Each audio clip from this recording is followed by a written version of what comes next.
খারাপ স্বপ্ন দেখলে বুঝি? স্বপ্ন নয় গিন্নি, স্বপ্ন নয়। ও ওই শোনো,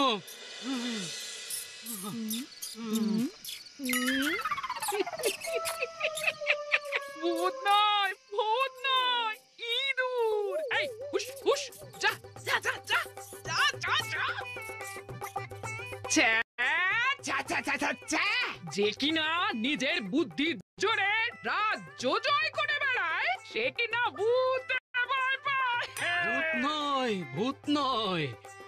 আমি ওই ভয়কেই খুব ভয় করি। আর মান সম্মান সে তো বিয়ের পর থেকেই আর আস্ত নেই। কে বললে?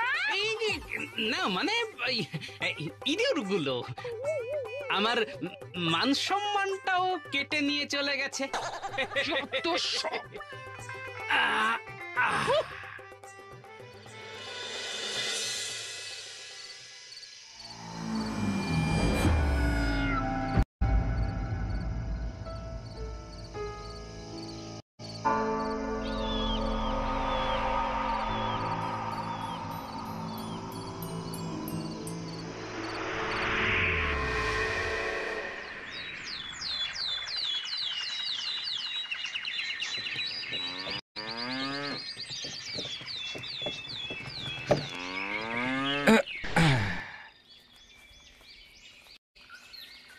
কি বিশাল বাড়ি! অনেক খুঁজে এই পুরনো জমিদার বাড়িটা জলের দরে কিনেছি। শুনেছি এই সপ্তপুরের জমিদার এককালে তার স্ত্রী আর ছেলেকে নিয়ে এইখানেই থাকতো। তারপর কি? তারপর নাকি রাতারাতি স্ত্রী আর ছেলে নিরুদ্দেশ হয়ে যায়। সেই শোকে কয়েকদিনের মধ্যে জমিদারও নাকি চলে যান। আর তারপর থেকে এই বাড়িটা পড়েই আছে। ও, চলো এবার ভেতরে যাওয়া যাক। হ্যাঁ, তাই চলো, তাই চলো। হ্যাঁ, হ্যাঁ হ্যাঁ।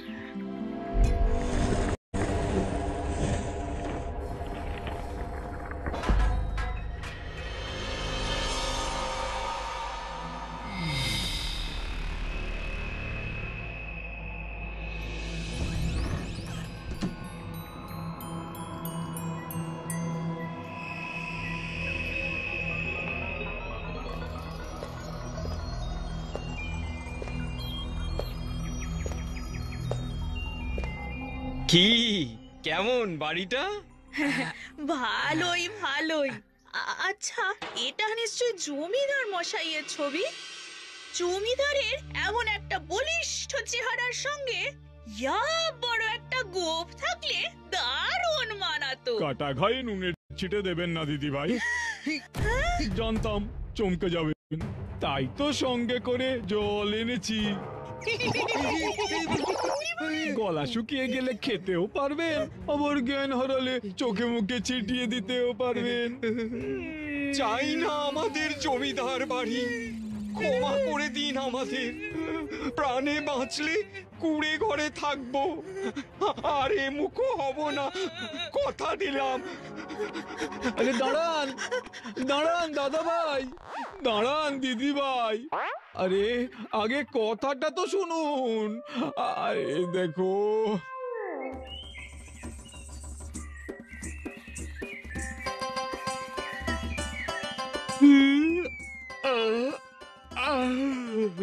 এই গোপাল, খালি খালি হাই তুলো না তো। আরে তোমার নকল গোপটা যে এবার খুলে যাবে।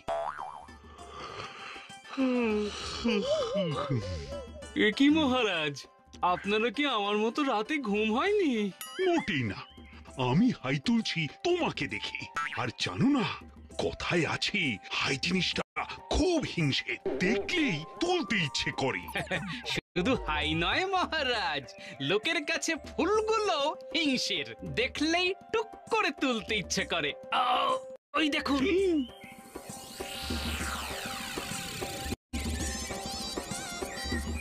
তবে রে, এই যে আজ একেবারে হাতে নাতে ধরেছি। তার মানে তুই রোজ সকালে আমার গাছের ফুল চুরি করিস না? আমাকে একদম চোর বলবে না।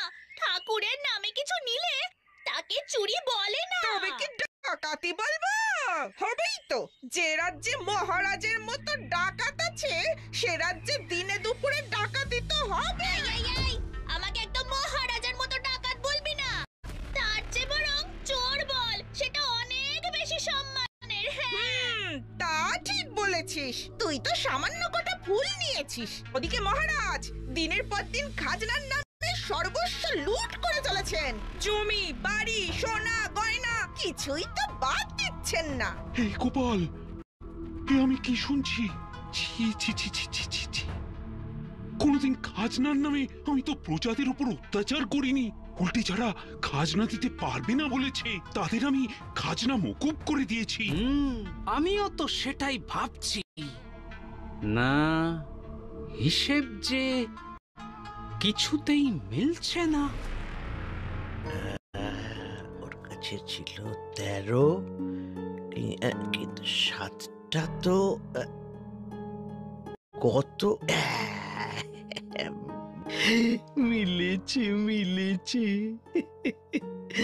এতক্ষণে হিসেবটা মিলেছে। এ মাসে খাজনার নামে প্রজাদের কাছ থেকে ওই 1,500 স্বর্ণ মুদ্রা, 13 বিঘা জমি আর 70 ভরি সোনা হাতিয়েছি। মহারাজ ঘুণা করেও টের পায়নি। আস্তে, দিনের বেলা ঘরে জানলা খুলে এইসব হিসেব করতে নেই। আচ্ছা, তোমার বুদ্ধি জানলাটা কবে খুলবে? তুমি একদম চিন্তা করো না গিন্নি। হ্যাঁ, এবারে কোমর বেঁধে তবেই মাঠে নেমেছি। ওই কোমরের বাদর যে কবে কোমরের দড়ি হয়ে যাবে টেরই পাবে না। যতদিন এই রাজ্যে গোপাল ভাঁড় আছে ততদিন তোমাকে নিয়ে আমার দুশ্চিন্তার শেষ নেই বাবা। আর দুশ্চিন্তা করতে হবে না। অনেক ভেবে চিনতে সব ঘুঁটি সাজিয়েছি। এই রাজা খারাপ রাজা, আমরা কেউ ভালো নেই। এমন রাজা চাই না আমাদের। মহারাজ নিপাচ্ছা রাজা না রক্ত চোষা?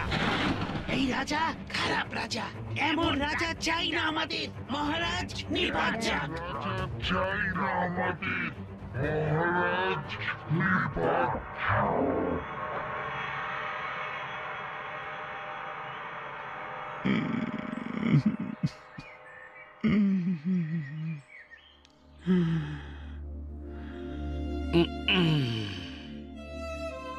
মন খারাপ করবেন না মহারাজ। চলুন এবারে প্রাসাদে ফিরে চলুন। তাই চলো।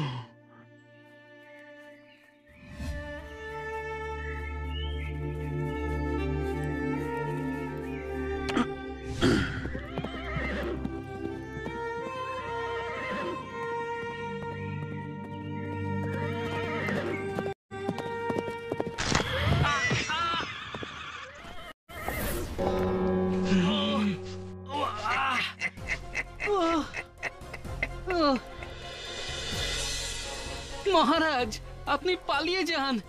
এরা ডাকাত, আপনাকেও ছেড়ে কথা বলবে না।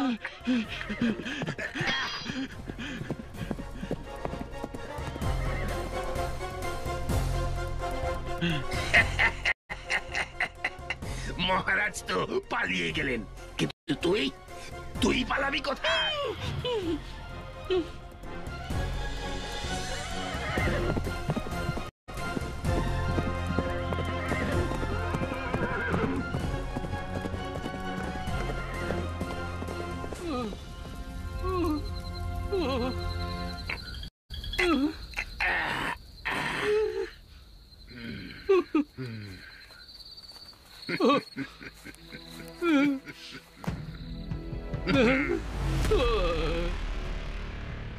এসে গেছি প্রায়।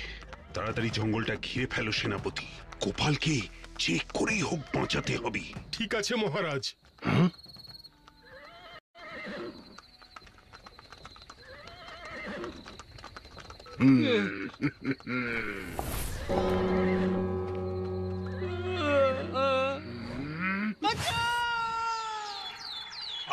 আওয়াজটা ওই দিক থেকে এলো মহারাজ। চলো।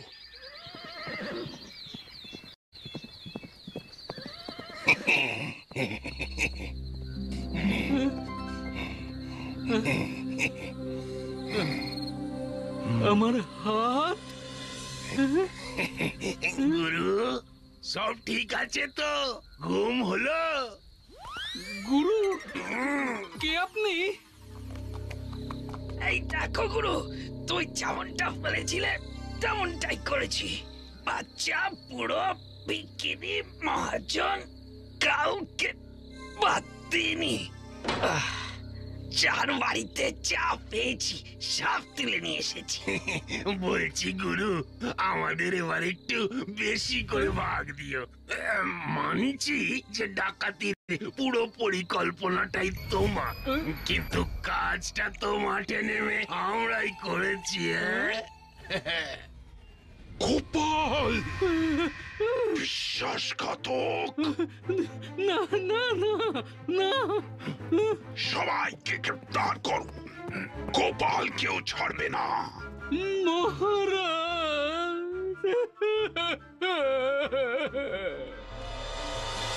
ছি গোপাল, ছি! এই ছিল তোমার মনে? মহারাজ, আমি বলি কি, এই গোপালকে কারাগারে ঢুকিয়ে তালা দিয়ে চাবিটা সমুদ্রের জলে ফেলে দিন, যাতে বিশ্বাসঘাতকটা জীবনে কোনোদিনও আর বাইরে বেরোতে না পারে। না, কারাগার হোক কি খোলা আকাশের নিচে, এই রাজ্যের মাটিতে গোপালের কোনো অস্তিত্ব আমি রাখবো না। আমি ডাকাত দলকে আজীবন কারাবাস দিলাম, আর গোপালকে পরিবার সমেত রাজ্য ছাড়া করলাম। এটাই আমার আদেশ।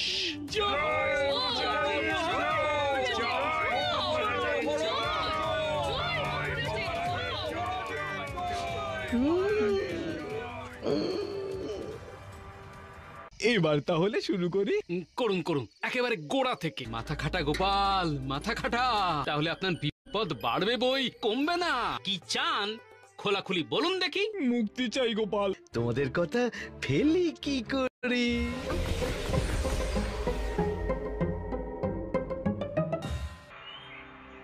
বেশ হয়েছে, এবার দেখবি অন্য রাজ্যে গিয়ে লোক ঠকিয়ে খাবে।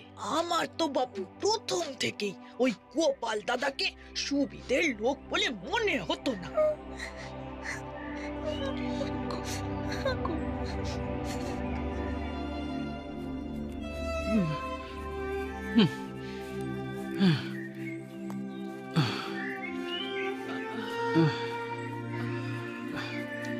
আরে চলে এসো গিন্নি, আর তো মাত্র 2 ক্রোশ বাকি। তারপরেই সপ্তপুর নামে একটা গ্রাম আছে। আর যে পা চলছে না, তেষ্টায় গলা বুক ফেটে যাচ্ছে। আহা, ভারী শরীরে একটু তেষ্টা তো পাবেই। মজা, এত কিছুর পরেও মজা আসে কোথা থেকে? চলো চলো।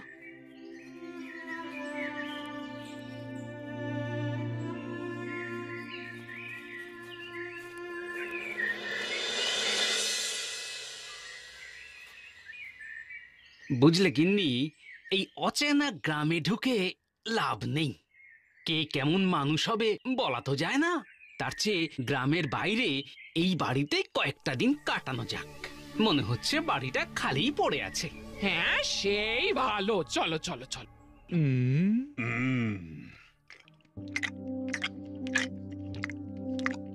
কি হলো রানী, মুখটা অমন বাংলার পাঁচের মতো করে রেখেছো কেন? গোপালকে শাস্তি দেবার আগে একবার ঠান্ডা মাথায় বিবেচনা করে দেখলে ভালো করতেন নাকি?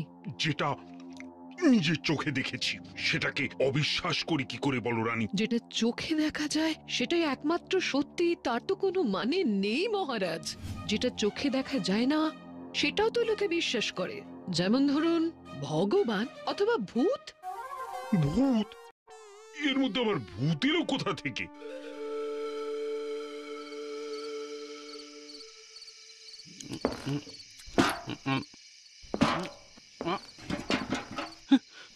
এসেছে এসেছে, এর মধ্যে ভূত এসেছে গিন্নি। আমি নিজের কানে শুনেছি সেই আওয়াজ। এই নিশ্চয়ই ইঁদুরের কাজ। এতদিন বাড়িটা ফাঁকা পড়েছিল কি না? ইঁদুর, বাঁদর, সাপ কত কি আছে।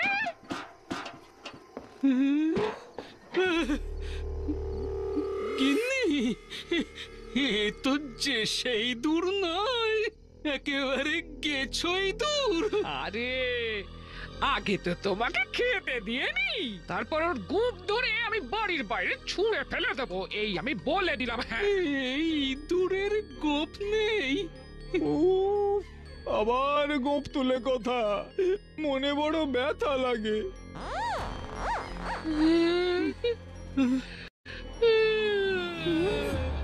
মাগো, বাঁচাও! সত্যি সত্যি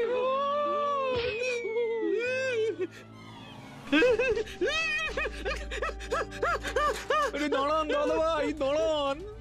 আরে আমার কথাটা একবার শুনুন।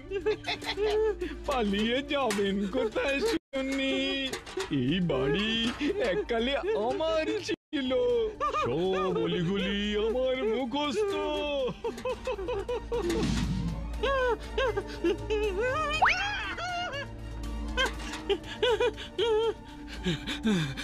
ভূতের সঙ্গে গায়ের জোরে পেরে উঠবো না।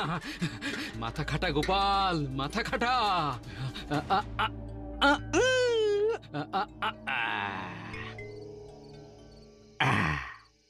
যাক বাবা, বাঁচলাম। আমার কাজ শেষ। কাজ? কিসের কাজ? এতদিনের পুরনো ভূত মরচে ধরা হাড়ে হাড় ঘষা লেগে কেমন ক্যাচ ক্যাচ আওয়াজ হচ্ছে। আমার আবার অমন আওয়াজে কাঁচা ঘুম ভেঙে যায়। তাই আপনাকে ছুটিয়ে, না মানে একটু উড়িয়ে হাড়ের মরচে গুলো ছাড়িয়ে দিলাম।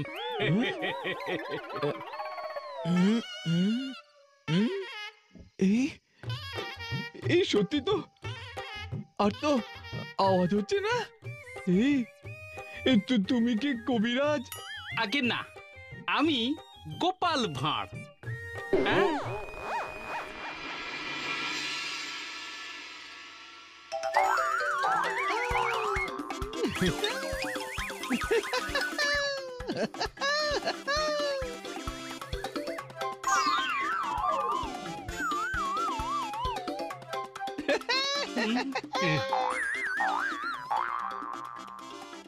এখনো ভয় পাচ্ছ না? না, পাচ্ছি না। গোপাল ভাঁড় যে এত সহজে ভয় পায় না জমিদার মশাই।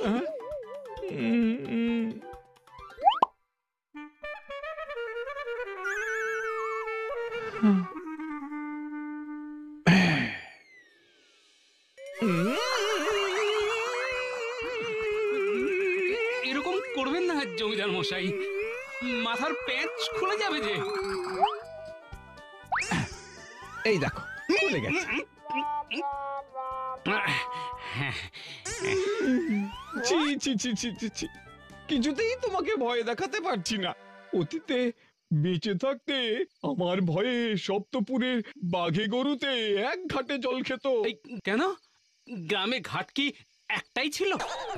এত বড় জমিদার ছিলেন, গ্রামে আর একটা ঘাট বানাতে পারেননি? কি এত বড় কথা? ইচ্ছে করছে তোমার জিপটা টেনে। একের আগে জমিদার, তার উপর ভূত। কিন্তু কিন্তু ওনাকে বুঝতে দিলে চলবে না যে আমি ওনার ভয়ে চমকে চচ্চড়ি হয়ে আছি।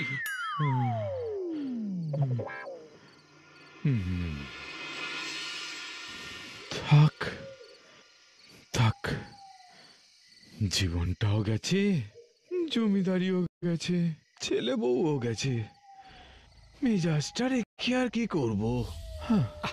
আমাকে ভয় দেখিয়ে কি লাভ শুনি? ভয়ের চোটে যদি আমার আত্মারাম একবার খাঁচা ছাড়া হয়, তাহলে আপনার বিপদ বাড়বে বই, কমবে না।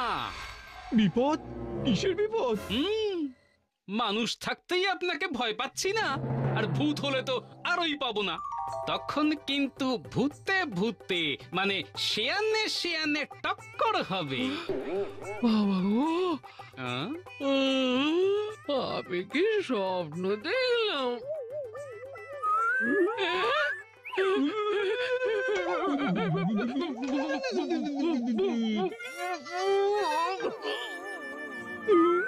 বোঝো কাণ্ড, বেচারি গিন্নি আমার ঠিক করে 3 বার ভূত ভূত পর্যন্ত বলতে পারলো না, 2.5 বার বলেই আবার শুয়ে পড়লো।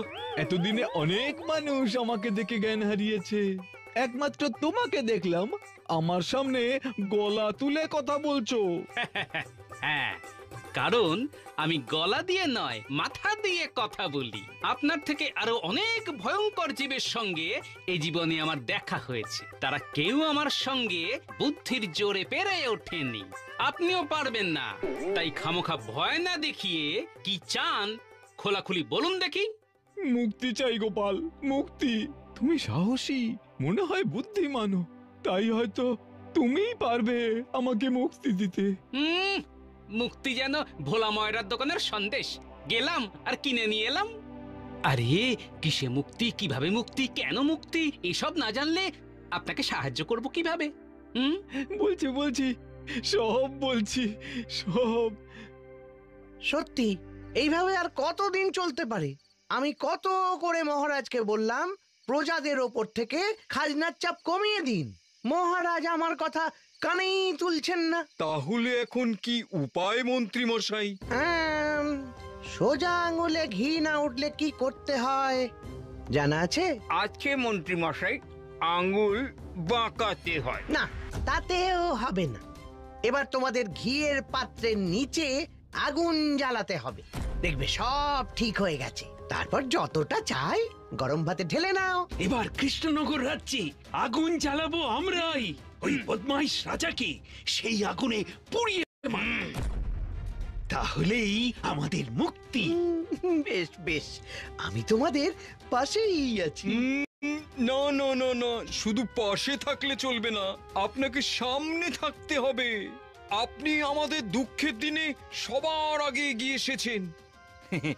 আমরা আপনাকে পরবর্তী রাজা হিসেবে দেখতে চাই।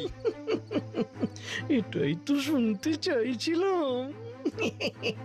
বলছি, এত করে যখন বলছো তখন তোমাদের কথা ফেলি কি করি? জয় মন্ত্রী মশাই, জয় জয় মশাই, জয় জয় জয় মন্ত্রী মশাই, জয় জয় মন্ত্রী মশাই, জয়।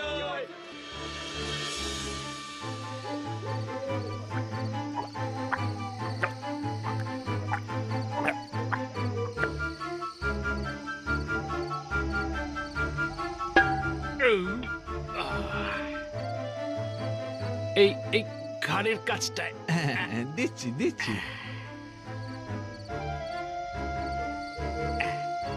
শুধু মোটকে দেবেন না জমিদার মশাই, তাহলেই হবে। না না, তোমার ঘাড় মটকালে আমার গল্প কে শুনবে? এবার তাহলে শুরু করি। হ্যাঁ, করুন করুন, একেবারে গোড়া থেকে। সেই এক সময় ছিল, আজ থেকে প্রায় 150 বছর আগের কথা। সপ্তপুরের জমিদার হিসেবে আমার তখন অনেক নাম ডাক। তখন আমার যেমন বাহুবল ছিল, ঠিক তেমনই ছিল বিশাল বড় এক গোঁপ। 1 মিনিট, আপনার ইয়া বড় গোপ ছিল? যত সব, দুধে এত জল মেশাবেন না। আচ্ছা ঠিক আছে, ইয়া বড় ছিল না, তবে গোঁপ তো ছিল।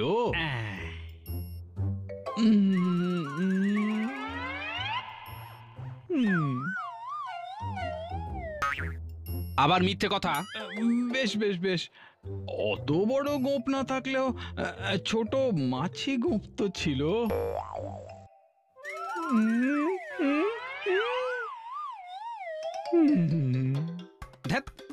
যেন বাজার থেকে দরদাম করে সবজি কিনছি। এই সত্যি কথা না বললে কিন্তু আমি আপনার গল্পই শুনবো না। আমি আপনার গল্প থেকে বেরিয়ে যাচ্ছি। এই দাঁড়ো, আচ্ছা এবার আমি সত্যি বলছি। আমার জমিদারিতে সব ছিল, শুধু নাকের নিচে গোঁফটা ছিল না। আর সেই নিয়ে সবাই আমার আড়ালে কি হাসাহাসি করত।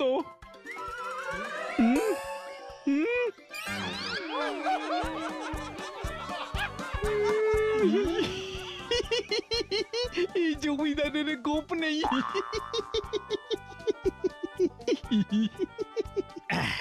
এইবার ঠিক হয়েছে।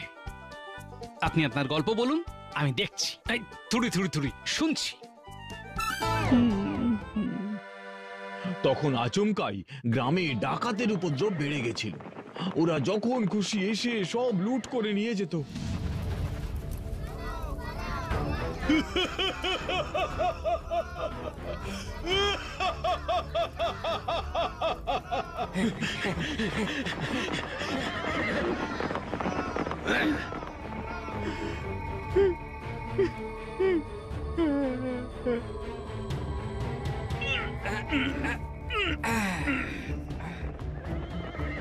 ঠিক সেই কারণেই ঠিক করেছিলাম আমার সমস্ত ধন সম্পত্তি বাঁচানোর জন্য এই বাড়িতে এমন একটা গুপ্তঘর বানাবো যেখানে ডাকাত কেন হাওয়াও গলতে পারবে না। ব্যাস, যেমন ভাবা তেমন কাজ।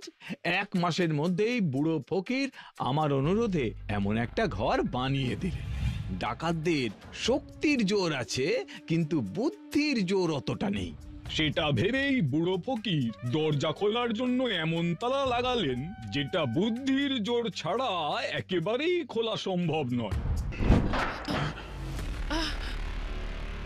মহারাজের চাই সাজা।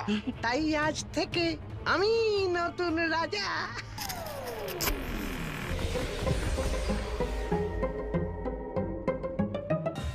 হেয়ালির উত্তর দিলে তবেই দরজা খুলবে। তা বুড়ো ফকির সবে আমাকে হেয়ালির উত্তর বলতে যাবেন, ঠিক এমন সময় তার শ্বাস ফুলে গেল।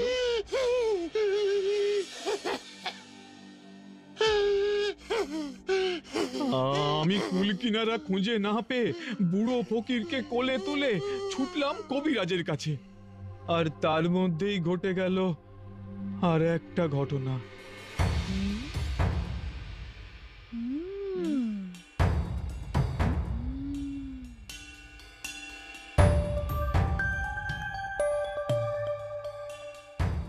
চলো মা, দেখি ওই ঘরে কি আছে।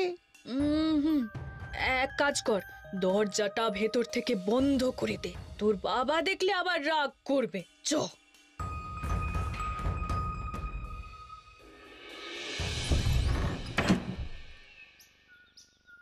অনেক চেষ্টা করেও সেই বুড়ো ফকিরকে বাঁচাতে পারলাম না। সেই দরজা খোলার সংকেত আমার আর জানা হলো না।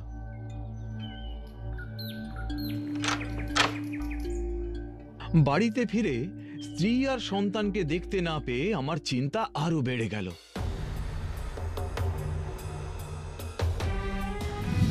মনে মনে যেটা সন্দেহ করছিলাম সেটাই যে সত্যি হবে কে জানতো।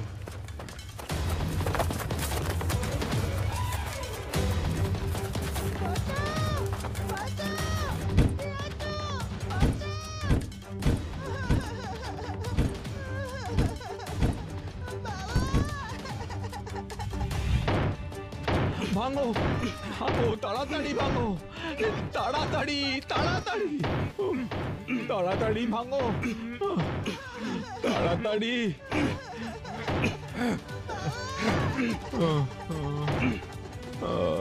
স্ত্রী আর সন্তানের সুখে কয়েকদিনের মধ্যেই ওই দরজার সামনে বসে আমিও শেষ নিঃশ্বাস ত্যাগ করলাম। আমার সাধের সপ্তপুর আমার কাছে অভিশপ্তপুর হয়ে গেল।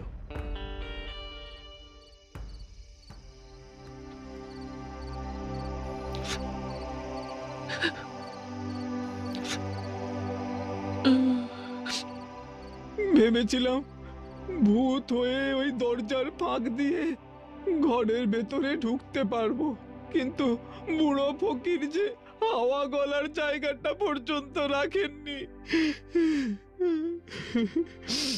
যতক্ষণ না ওই বদ্ধ ঘর থেকে আমার স্ত্রী আর সন্তানের আত্মা মুক্তি পাচ্ছে, ততক্ষণ আমার আত্মা কিছুতেই এই বাড়ি থেকে বেরোতে চাইছে না।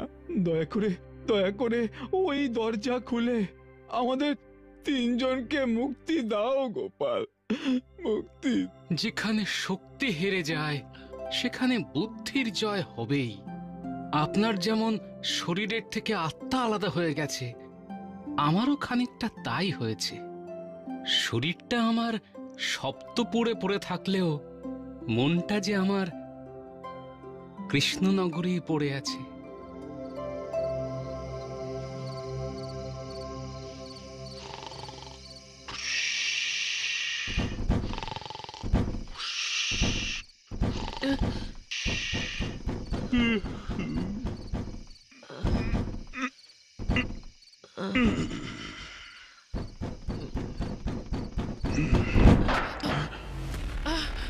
শয়তান রাজা নিপাত।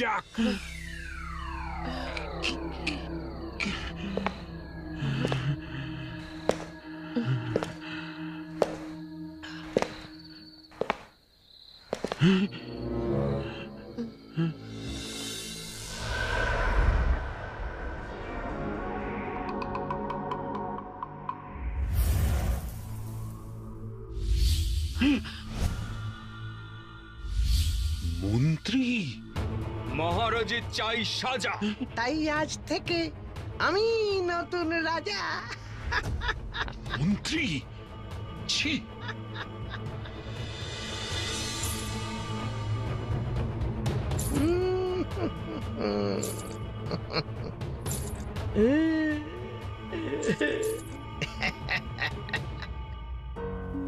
এমন কাউকে নিয়ে এসো যে 100-এর তুলো তুলতে পারে না, কিন্তু 10-এর লোহা তুলতে পারে সহজেই। আমি তো সারা জীবনেও এমন মানুষ খুঁজে পেলাম না গোপাল। বুড়ো ফকিরের মাথাটা একেবারেই বুড়ো নয়। আচ্ছা, হেয়ালির জাল বুনেছেন উনি। এমন কেউ যে 100-এর তুলো তুলতে পারে না, কিন্তু 10-এর লোহা তুলতে পারে। 100-এর তুলো তো 10-এর লোহার তুলনায় হালকা, তাহলে কেন তুলতে পারে না? আমার আবার ওই খালি পেটে না মাথাটা ঠিক কাজ করে না। কি বলছো? যাই, ময়রার কাছ থেকে কিছু খেয়ে আসি, গিন্নির জন্য কিছু নিয়ে আসি। আপনার তো আর এসবের বালাই নেই।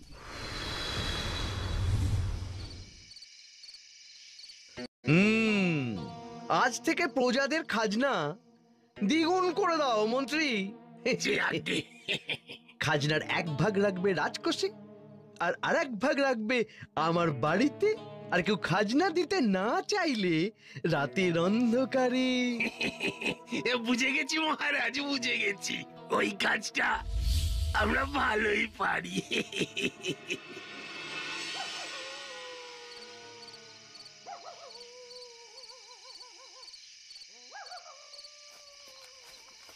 এই যে গোপাল দাদা, তুমি বোধহয় এটাই চেয়েছিলে। একদম ঠিক জিনিস এনেছো। এবার আমি চলে। ঠিক আছে, ঠিক আছে।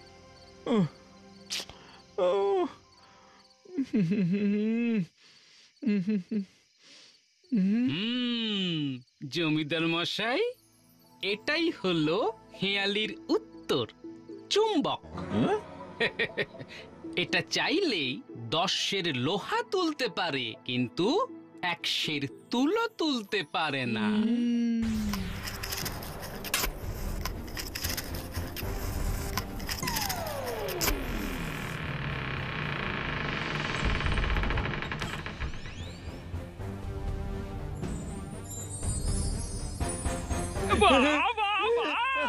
তোমার বুদ্ধি চুরি বেড়া।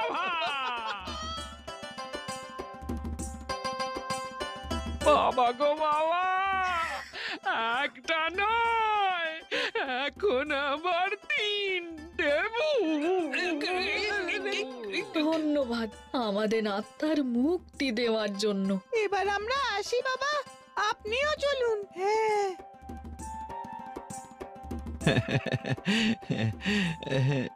চলি। কি হচ্ছে? আমি বেরোতে পারছি না কেন? বাবা, আপনার কাজ যে এখনো শেষ হয়নি। ছেলে বউকে মুক্তি দিয়ে আপনাকে ঋণী করেছি যে। শুনেছি ভূতেরা ঋণ শোধ না করলে মুক্তি পায় না। এতদিন পর ছেলে বউকে পেয়েও ওদের সাথে যেতে পারবো না। নিশ্চয়ই যাবেন, নিশ্চয়ই যাবেন, তবে আমার একটা ছোট্ট কাজ করে দিয়ে।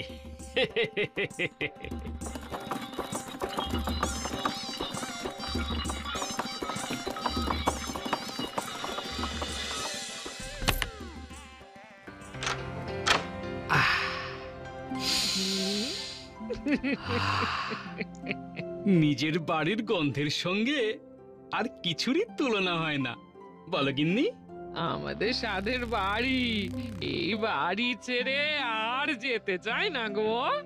ঘরের ছেলে বউ ঘরে ফিরেছে, এবার পালা এই বুদ্ধির জোরে গোপালের ভবিষ্যৎ বদলানো।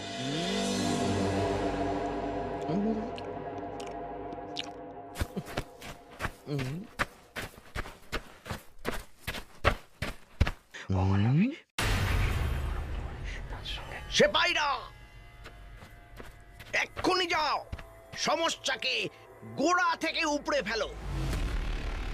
গিন্নি, কতদিন পর এই বিছানায় নিশ্চিন্তে ঘুমোবো বলো?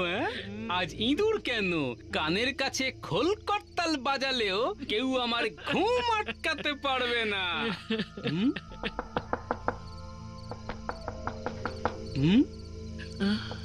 এত রাতে আবার কে এলো?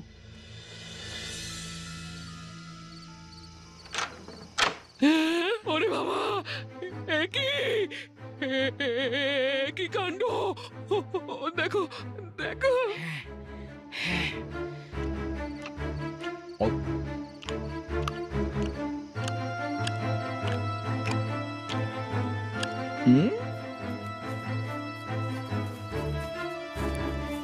চিন্তা করো না গোপাল, আমি তোমার পাশে তোমার বুদ্ধির মতো আছি। বুদ্ধি বটে আছে, কিন্তু তাকে চোখে দেখা যায় না। এখন শুধু তুমি আর তোমার গিন্নি আমাকে দেখতে পাবে। যখন সবার দেখার দরকার হবে, তখন আমি সবাইকে দেখাবো।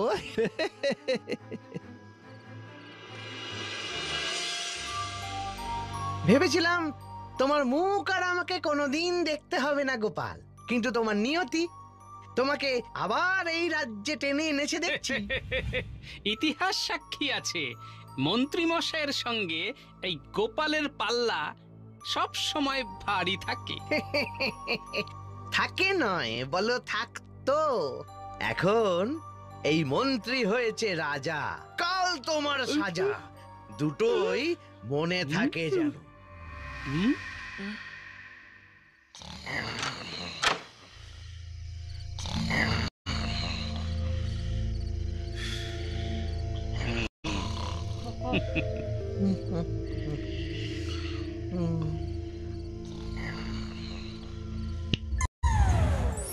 আমার ঘুম পেয়েছে,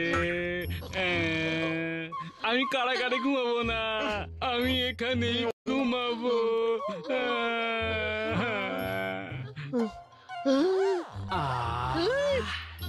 কি আরাম! গোপাল কারাগার থেকে বেরিয়ে এলো কিভাবে?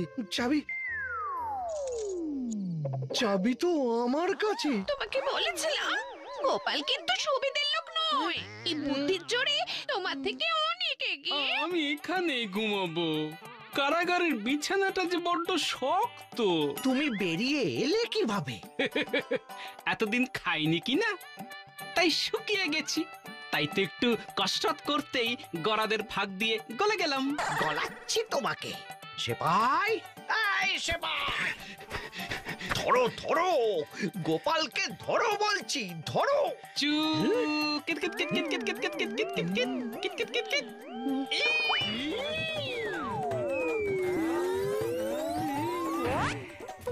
কি গোপাল এত বড় ভুঁড়ি নিয়ে লাভ দিল?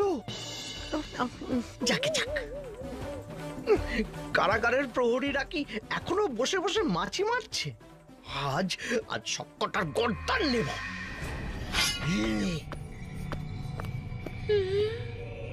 বরং নিয়ে নিন গর্দান। গোপালের গর্দানটা নাও। জয় মহারাজের জয়। জয়ধ্বনি পরে দেবে, আগে বলো গোপাল কোথায়? কেন? যেখানে ছিল এই যে।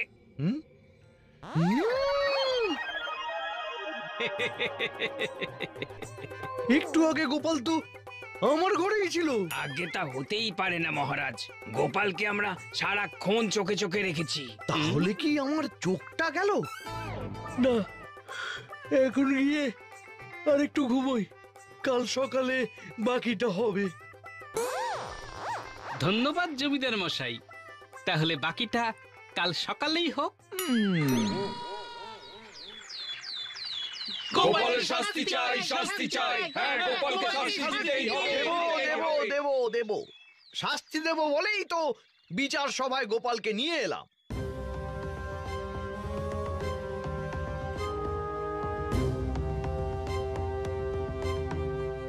এবার তোমায় আর তোমার গিন্নিকে শাস্তি দেওয়ার পালা গোপাল। কারাবাস না দীপন্তর, কোনটা দেবেন মহারাজ? আমি বলি কি, ওসব দিয়ে টিয়ে লাভ নেই, বরং নিয়ে নিন গর্দান। হ্যাঁ, আমিও চাই আমার গর্দান নেওয়া হোক। মৃত্যুদণ্ড ছাড়া আর কোনো শাস্তি আমি মাথা পেতে নেব না, আমি আগেই বলে দিলাম। তুমি কি বলছো? তুমি চলে গেলে আমার কি হবে? আরে এতদিন এই মাথার জোরে আমি অসাধ্য সাধন করে এসেছি গিন্নি, কিন্তু এবার আর পারলাম না। মন্ত্রী মশাই বুদ্ধির জোরে জিতে গেলেন, তাই এই মাথা আমি আর রাখতে চাই না। এ তো মেঘনা চাইতেই জল। গোপাল সবার সামনে স্বীকার করলো আমার বুদ্ধি ওর থেকে বেশি। ইচ্ছে করছে নিজের পেটটা নিজেই চাপড়ে দিই। তাই একটিবার আমি আমার মাথা নতুন মহারাজের মাথার সঙ্গে ঠুকে নিতে চাই। এমন বুদ্ধিমান মাথা একটিবার স্পর্শ করব না, তাকে হয়। চলে যাওয়ার আগে ধরে নিন, এটাই আমার শেষ ইচ্ছে মহারাজ। দেখলে গিন্নি, দেখলে? এতদিন তো আমার মাথা নিয়ে কত কটু কথা শুনিয়েছ। আজ গোপালও আমার মাথা ছুঁতে চায়। সবার সামনে প্রমাণ হয়ে গেল যে বুদ্ধির জোর আমার কতটা। আর বেশি নেচো না তো, তাড়াতাড়ি গোপালের গর্দানটা নাও। তুই চুপ করে তো। আরে আগে এই মুহূর্তটা একটু উপভোগ করতে দাও। ওর শেষ ইচ্ছে আমি মেনে নিলাম, তবে আস্তে মাথা টুকো গোপাল, না হলে যে শিং গজাবে। মন্ত্রী মশাই, খাজনা লুটের পরিকল্পনাটা ভালোই ছিল। মহারাজ কেন, আমিও বুঝতে পারিনি যে আপনি এমন একটা কাণ্ড ঘটাতে চলেছেন। এতদিন সবাই শুধু আমার বুদ্ধি নিয়ে রঙ্গ তামাশাই করেছে, তুমিও বাদ যাওনি। তবে একটা কথা বলি মন্ত্রী মশাই, মহারাজকে ওই দিন পালাতে না দিয়ে যদি ডাকাত দল ধরে ফেলতো, তাহলে আপনার কাজ আরো সহজ হয়ে যেত। মাথাটা আপনার এখনো মোটা। মোটেই নয় গোপাল, মহারাজকে পালাতে না দিলে ওই মহারাজের সামনে প্রমাণ করতাম কিভাবে যে তুমি ডাকাত দলের লোক? হ্যাঁ, শোনো গোপাল, অনেক ভেবেই আমি সব কাজ করেছি। যাবার বেলায় খামোখা আমাকে জ্ঞান দিতে এসো না তো। বলেন কি, তার মানে আপনি ডাকাতদের শিখিয়ে দিয়েছিলেন যে ওরা যেন মহারাজের সামনে আমাকে ওদের দলপতি হিসেবে দাবি করে। তারপর মহারাজ আমাকে ভুল বুঝে শাস্তি দিলেন, আর আপনি ফাঁকা মাঠ পেয়ে মহারাজকে কারাগারে ঢুকিয়ে দিলেন। ঠিক বুঝেছো গোপাল। এবার বলো, আমার মাথা মোটা নাকি? হ্যাঁ, আজ তো তোমাকে মরতেই হবে। চলো চলো চলো চলো। সে আর বলতে, একটু সুরসুরি দিতেই গলে গিয়ে নিজেই স্বীকার করলেন আপনার গুণকীর্তনের কথা। প্রথমে মহারাজের নামে রাজ্যের প্রজাদের খাজনা লুট করেছেন, তারপর মহারাজের সামনে আমাকে অপরাধী বানিয়ে শাস্তি দিয়েছেন, আর সব শেষে মহারাজকে বন্দি করে নিজে রাজা হয়েছেন। আমরা সব শুনেছি। ওই ষড়যন্ত্রী মন্ত্রীর শাস্তি চাই, শাস্তি চাই, শাস্তি চাই। এবার তুমি কি করবে? সবাই সবটা জেনে গেল কি করে? সে পরে দেখবো, আগে আগে গোপালকে। কার গর্দান আগে নেবেন মন্ত্রী মশাই? আমার নাকি আমারটাই আগে নিতে হবে? কিন্তু না, আমারটাই আগে নিতে হবে, এটা আমার আবদার। বাবারি বাবা, পালা পালা, এ তো গোপালের ভূত, একটা নয় দুটো গোপাল। পালা পালা পালা পালা।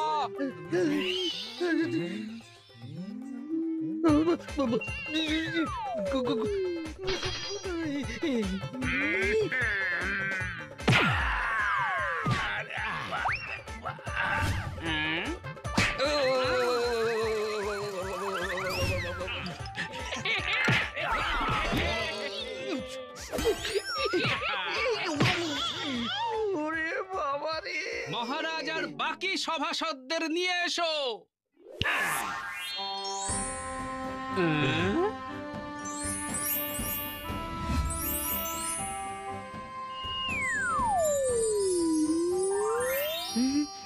জয় মহারাজের জয়, সবাই বলো জয় মহারাজের জয়, জয় মহারাজের জয়।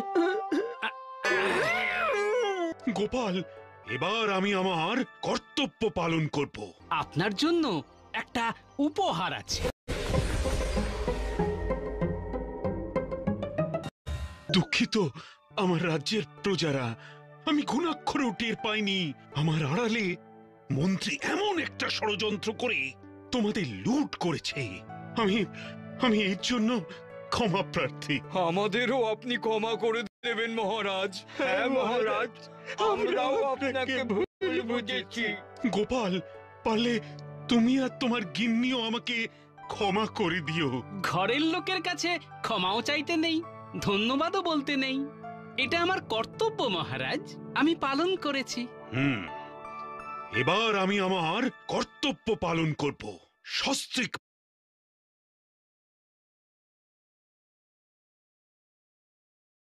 মন্ত্রীকে এমন শাস্তি দেব যে সারা জীবন মনে রাখবে।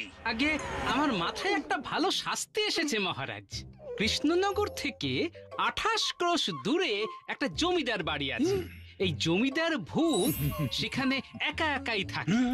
এই মন্ত্রী আর মন্ত্রীর স্ত্রী ওখানে গিয়ে তার সাথে থাকলে ভালোই হয়। না গোপাল, না, তার থেকে বরং তুমি আমায় মেরে ফেলো। ওই ভূতের সঙ্গে এক বাড়িতে থাকবো না। সেনাপতি, ওদেরকে নিয়ে যাও।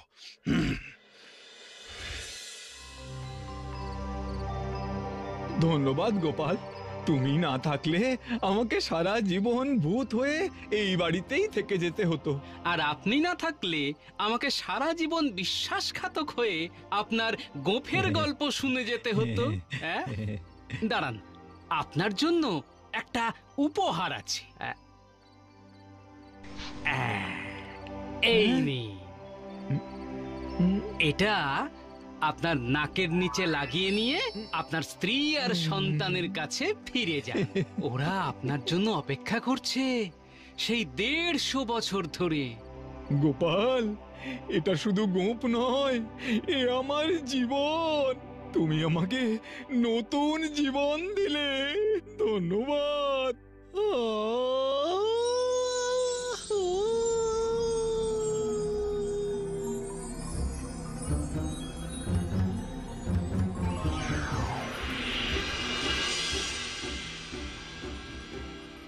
ভূতের আবার জীবন। কই রে, তোরা কোথায় গেলি? আমরা এসে গেছি গোপাল দাদু। আর দেরি করিস না, কাজে লেগে পড়। চল চল চল।